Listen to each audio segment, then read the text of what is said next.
Sprintcars ready to come onto the speedway with their first of 3 qualifying heats. 25 cars in attendance tonight. These sprint cars right after you've watched mini stocks to really get an idea of how brave these drivers are. You'll have to get used to Dylan Westbrook in that black and red 47X. Alongside him, Travis Cunningham in the 90. Slow and steady, working through turn number 4. Green flag is in the air. They fired off down into corner number 1 for the first time here in 2019. The Cool Kids Ice and Water Core-Pack Sprint Cars thunder down the backstretch. Dylan Westbrook out in front. Aaron Turkey showing no fear in that 68, but he'll be overtaken by Scott Kruger in the 49. Dylan Westbrook out in front. Same face, different place. He's with Hills Racing now in that black, white, and red. Number 47X, he's sailing across the line to complete lap number 2. Mac DeMann in that 17X had to drop the anchor in turn number 2 to avoid smashing that outside wall.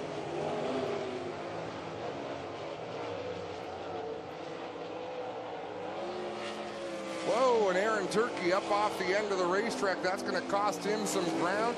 Not sure if he's lost the fire in that 68 or maybe it jumped out of gear, but he's going to roll to a stop on the outside of the racetrack, bringing out a yellow flag with 3 laps complete.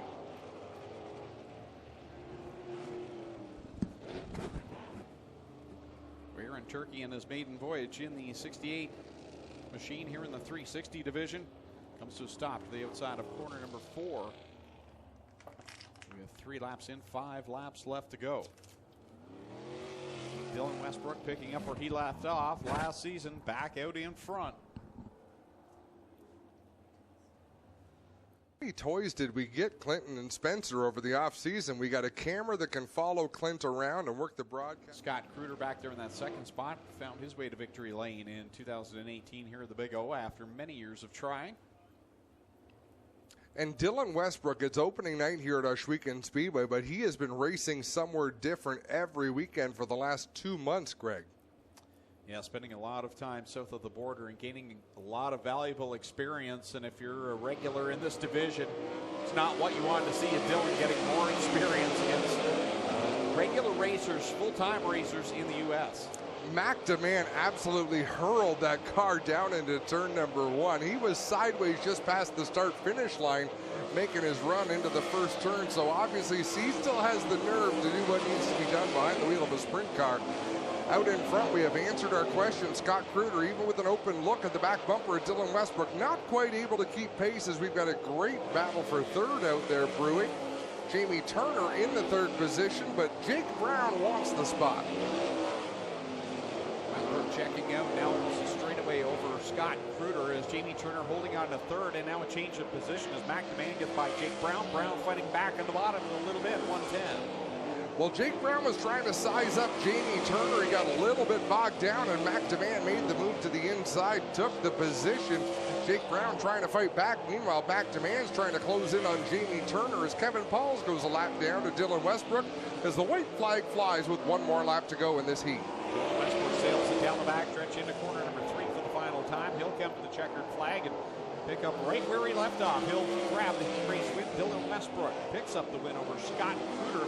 Here comes the battle for 3rd. Mac DeMann will take it away from Jamie Turner. Turner back to 5th now with Jake Brown got him at the line. That was a nice move by Jake Brown. Jamie Turner was trying to mount some sort of a challenge to Mac DeMann after DeMann took that spot. He just got a little bit crossed up down in 3 and 4, and Jake Brown knew exactly what to do to take advantage.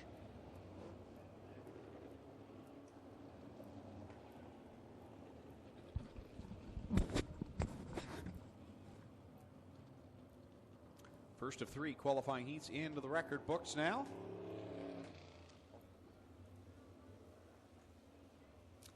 And we will set them loose next time by.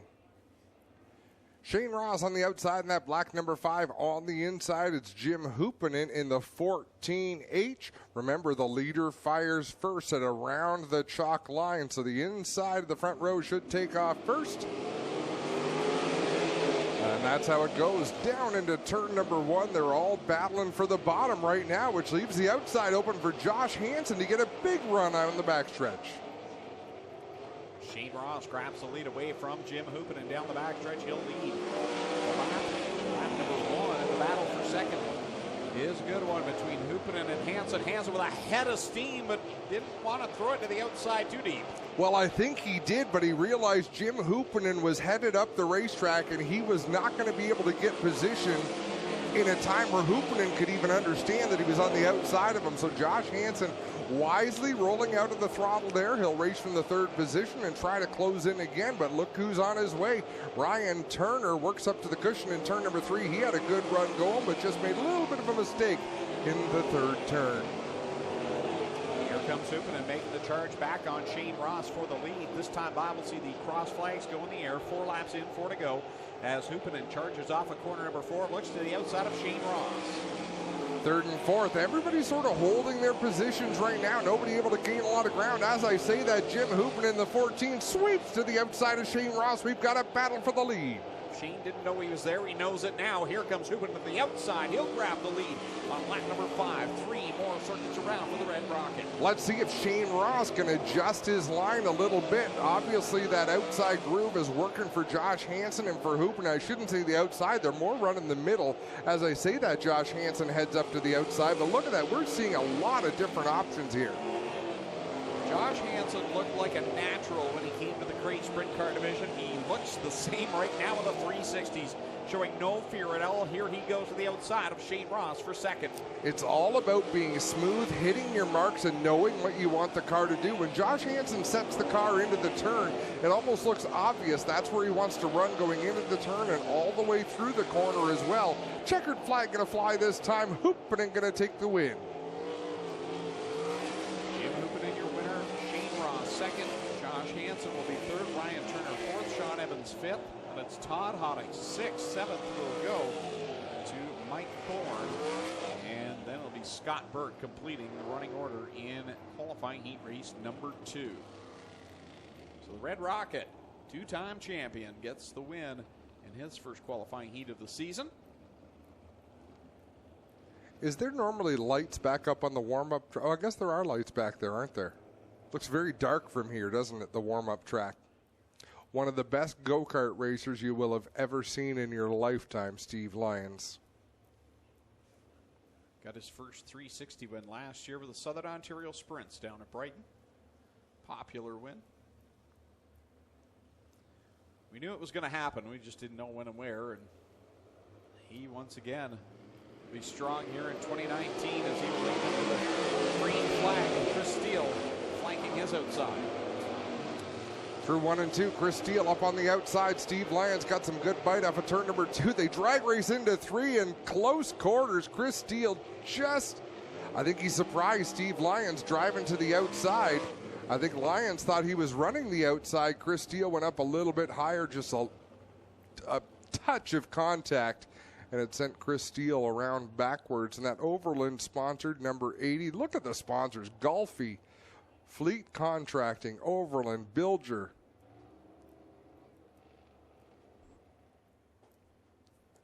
That was a catch your breath moment for Chris Steele. Was contact. There's no incidental contact rule.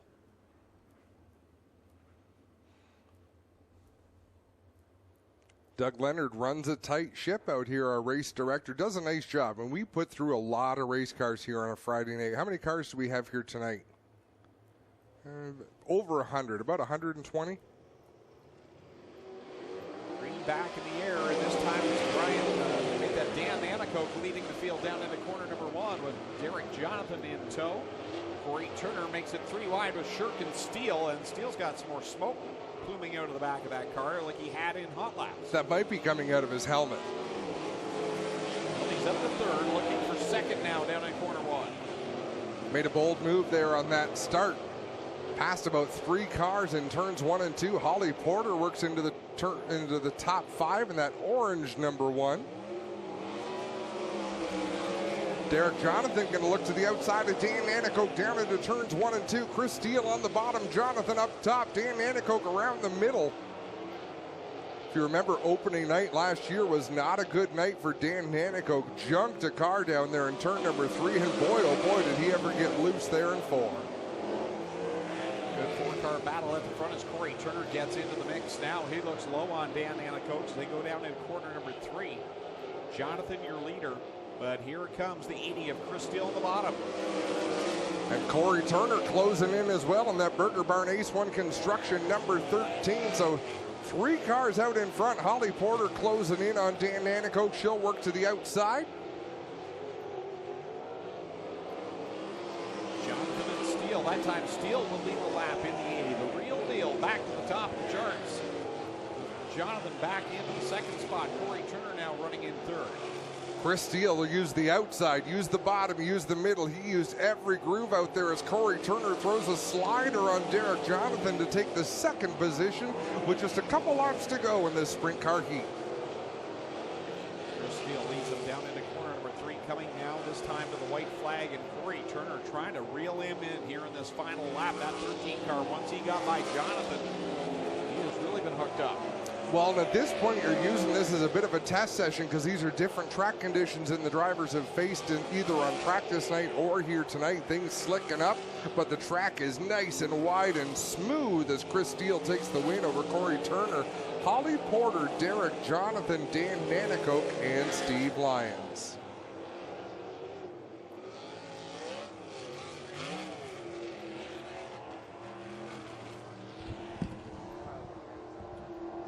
Your winner, Chris Steele, in the Golfy Concrete number 80. The real deal picking up his first heat win of the season. Qualifying complete. A heat race qualifying complete, rather. We still have some B mains to run. And if you remember earlier when we thought 6 cars transferred out of the crates, we complimented Noelle Teal on making it into the A main. Greg, she did not. But the young lady from Hagersville, Ontario, will start on the pole of Crate Sprint Car Strickland's GMC Crate Sprint Car B main number 1 in that 14T, starting at. For them in Middleport, Highway 54, the official fireworks provider of Oswego Speedway, Lone Pole Fireworks. Check them out online and on Facebook.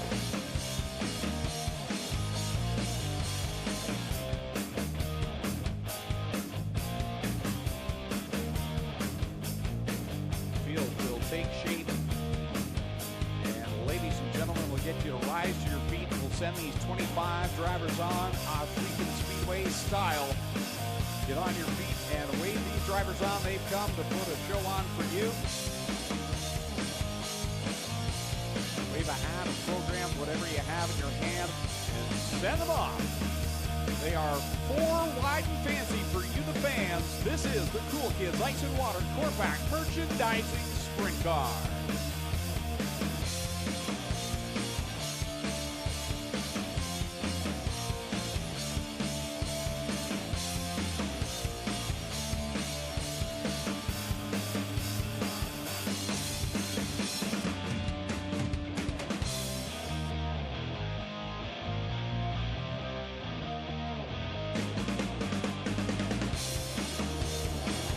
Flags in hand. Ladies and gentlemen, you came looking for a show. Well, here you go. Let's end all the anticipation as we bring to you our feature presentation.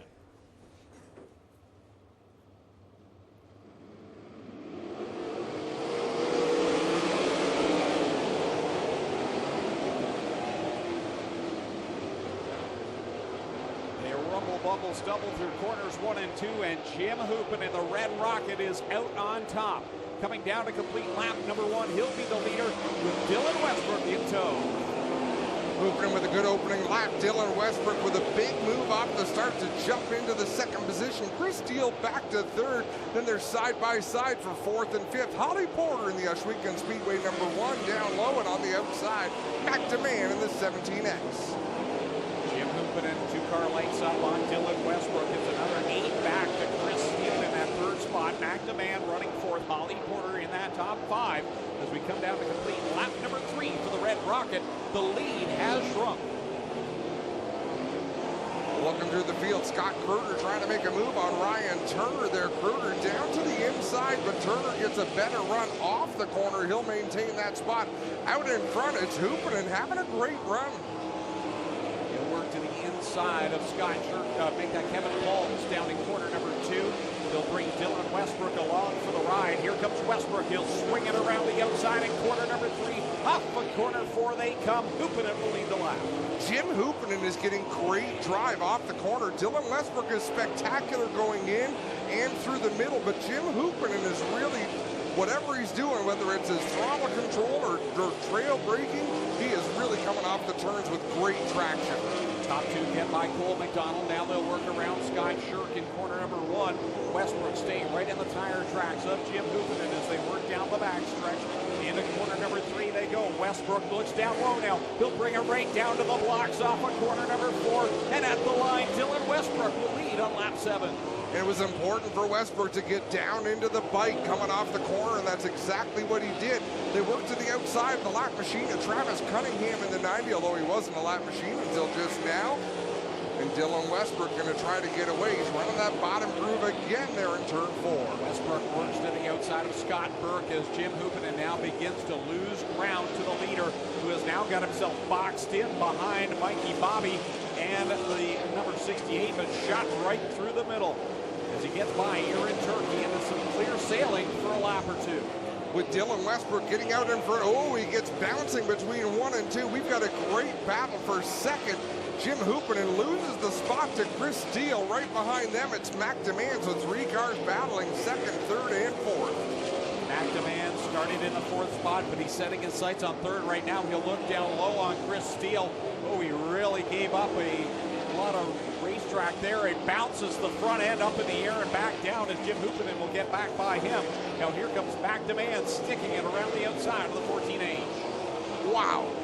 Close quarters racing out here in lap traffic. We've got Kevin Pauls 2 laps down, a bunch of drivers going 1 lap down, and lead lap cars just unwilling to lift off the throttle as they contend for second, third, 4th positions. Lap 12 goes on the board. 8 remaining for D-Dub's Dylan Westbrook, who works it down the backstretch. He's got a straightaway advantage over second place. Chris Steele in the 80. Mac Demand running 3rd. And then you've got Jim Hoopinen in 4th and Corey Turner completing the top 5. Westbrook with a little bit of clear racetrack between himself and second place with a couple lap cars as well, but looking out the front of that 47X, he has got a lot to contend with here over the next few laps. Westbrook working behind the lap cars of Dan Anacoke and the 94 of Todd Hoddick. He will now slow the pace as the caution flag comes out. Cole McDonald slow down here on the front stretch. It's been a tough night for Cole McDonald in that 0C. He is off the pace. He's fought some gremlins all evening long. Now, were there any lap cars between the leaders? With Alex Hill, Miles' daughter, racing in the 77X, and they have Sam Haferteep as well as part of their team, so some great experience for Dylan, who would like to accelerate his racing career and race more in the U.S., and he's already been able to do that, so a good fit for Dylan Westbrook with the Hills Racing team, and he will set the pace as we come back with 7 laps to go. Chris Steele and Mac Demand have a clear shot right here at the leader. Dylan Westbrook puts his foot to the floor, and you could hear the horsepower. Couldn't get it hooked up, but he still pulled away from second and third place. Got a good couple of car advantage as they're racing mid-pack right now. That's where all the action is about around the 17th, 9th, 10th positions. As cars are dodging and darting, looking for every spot they can get. Oh, contact, and 2 go up and over. I believe it's Mikey Bobby, Mike Thorne, and Scott Kruder. Cars got turned the wrong way, hit a rut. Both drivers are moving. Scott Kruder gently sets the steering wheel down. As soon as we went back to green, that was the pack that I was kind of keeping my eye on and saw all that take place. Look at Scott, and the helmet comes off. Clinton Jeffrey, you're on the scene. Yeah, there's no way the Hoddick 49 is going anywhere. He's a little bit ginger getting out of the car here. Mike Thorne is the other car. We're waiting to see how he emerges out of the 55. We have also got the 15 down here. As you can imagine, with violent wrecks like that, all kinds of issues there. Mike Thorne out of the car on his own, and that's a good sign. Kruder out of his machine as well. And that's it for here, guys. We'll get you back rolling as soon as we can. Got 6 laps to go. An award winner and pick up an extra $100. You need more than $100 to put this Haddock Racing 49 back together. What happened from your side of things? I don't know, everybody just slowed up going in. There's a little water right around the rails. I don't know if the car in front of me got into that, slowed up a bunch and come up into me, caught him with the left front, and kind of come across the racetrack once I got hit, put me into whoever was on my outside, and from there was nothing you could do. You know, it's kind of a bummer. Car was coming on at the end there. I started going around the top pretty good, so I guess just one of them racing deals. I don't know, everybody checked up down there, and what are you going to do? You feeling all right? Yeah, it honestly wasn't. I mean, it sucks, but I feel bad for the car and all the work that these guys put into this. I'm fine. It's just a bummer. Here, limping a little bit. Are you all right? No, I'm fine. The cars are built pretty safe. Pretty lucky to have this good ride. I just want to say thanks to all the crew that helps out all winter. Not the way we want to start the season, but the cards were dealt. We'll be back next week and try again. Thanks to everybody coming out Friday nights, and thanks you guys for giving me a chance to race here. No problem, Mike. Get back there, get rested up. There you have from Mike Thorne and Scott Kruder, both with major issues, but both of them walking away on their own. You know, Clint, someone was telling me something interesting and damp. Tommy never once unbuttoned his shirt in the years that I worked with him here. I think we have topless laws in Ontario that permit me, if I so choose, to take it off. That previous red flag, I just happened to be watching that pack because I thought this is looking dicey, and I got to see what transpired. And good thing, because actually the only camera angle we had was the backstretch shot of it there. And we're going to brag on our camera crew all season long, but Greg in turn 2, Dave on the roof.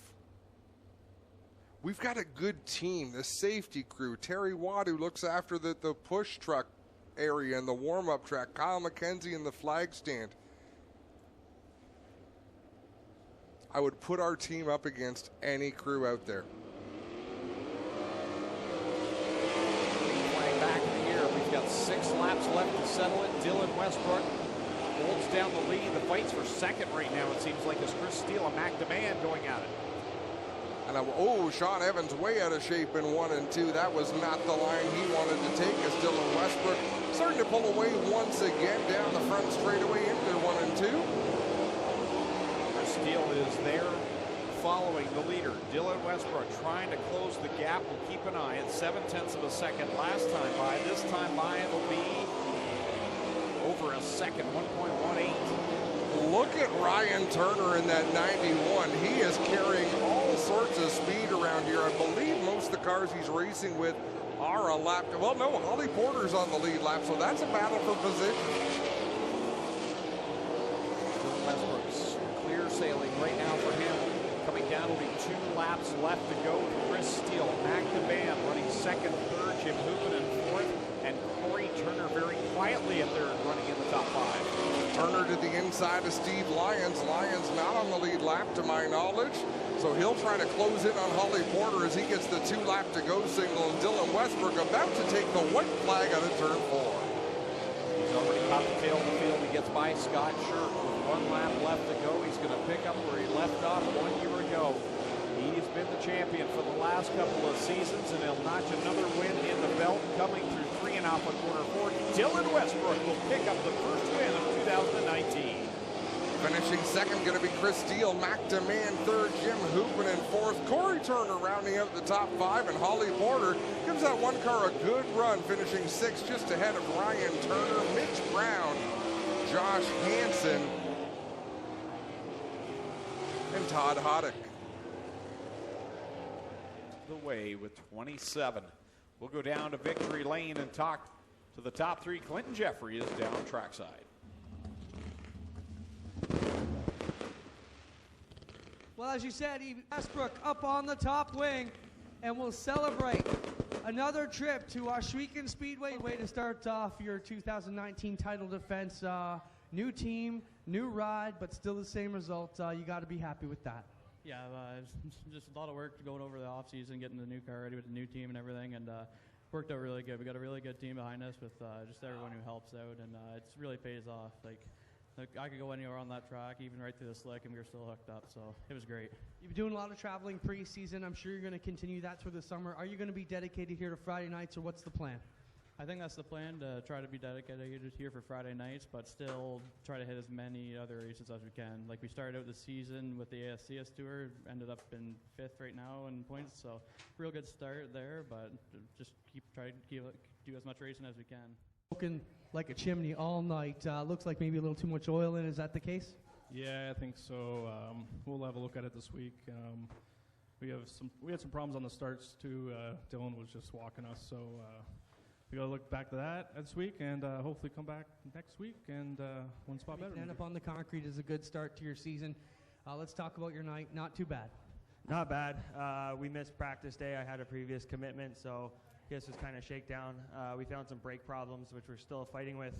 Got some new headers, which kind of stumbled a bit on the restart, so we'll take the notes back to the shop, and tomorrow morning I'm sure we'll tear it all down and rebuild and come back better next week.